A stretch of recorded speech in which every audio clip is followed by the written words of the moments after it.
मैंने एक रूलर उठाया और यूं ही दीवार का कोना चेक किया। दीवारें जो एकदम 90 डिग्री के एंगल पर होनी चाहिए थी, नापने पर 30 डिग्री से ज्यादा टेढ़ी थी। मैंने जल्दी से एक गिलास पानी लिया और उसे फर्श पर डाल दिया। पानी दो अजीब धाराओं में बढ़ गया। मैंने घर के अंदर की दूरी नापना शुरू किया। फिर मैं अपनी बेटी को दोबारा नापने के लिए बाहर ले गया। नतीजा, अंदर की लंबाई बाहर से 5 मीटर ज्यादा थी। मेरी बेटी कंफ्यूज होकर देखती रही। उसके एक्सप्रेशन ने सब कह दिया। मुझे एक ठंडी हवा लगी। मेरी बेटी अपनी जैकेट लेने के लिए लिविंग रूम में भागी।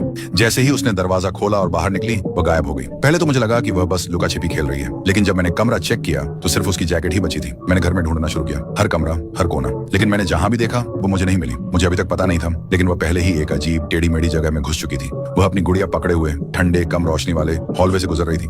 जब वह हॉल के आखिर में पहुंची तो डर के मारे जम गई। बहते पानी से भरा एक बड़ा बाथटब। इस बीच मैं अभी भी ढूंढ रही थी। मैंने दूसरी मंजिल पर एक दरवाजा खोला तो खुद को पहली मंजिल के लिविंग रूम में वापस पाया। पूरी तरह से खो जाने से बचने के लिए मैंने दरवाजे के पास एक कुर्सी रख दी, लेकिन जब मैं पीछे मुड़ी तो मैं वहीं जम गई। हॉलवे जो 3 मीटर लंबा होना चाहिए था, अब 30 मीटर से ज्यादा लंबा हो गया था। मैंने अपने डर को काबू में किया और स्टडी में चली गई। लेकिन जैसे ही मैंने अंदर कदम रखा, मुझे कुछ दिखा। एक दरवाजा जो पहले वहां नहीं था, बुक शेल्फ के पीछे छिपा हुआ था। मैंने हिम्मत जुटाई और धीरे से दरवाजा खोला। फिर बिना किसी वार्निंग के दरवाजा मेरे पीछे जोर से बंद हो गया। दूसरी तरफ मेरी बेटी को उस अजीब जगह पर एक बूढ़ा आदमी मिला। बिना सोचे समझे वो कमरे से बाहर भाग गई। मैंने उसकी चीख सुनी। मैंने बहुत ढूंढा, लेकिन मुझे वह नहीं मिली। फिर मुझे उसकी आवाज फिर से सुनाई दी। मैंने दरवाजा लात मारकर खोला और मैं वापस लिविंग रूम में था। जिस कुर्सी से मैंने दरवाजा बंद किया था, वो कमरे में लात मारकर गिरा दी गई थी।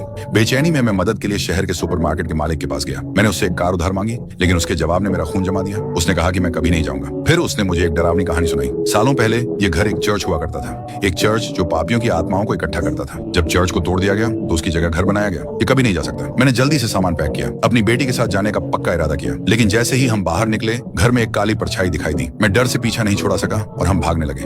हम घंटों तक चलते रहे, जब तक कि हमें दूर रोशनी वाली एक इमारत नहीं दिखाई दी। हमें लगा कि हम बच गए।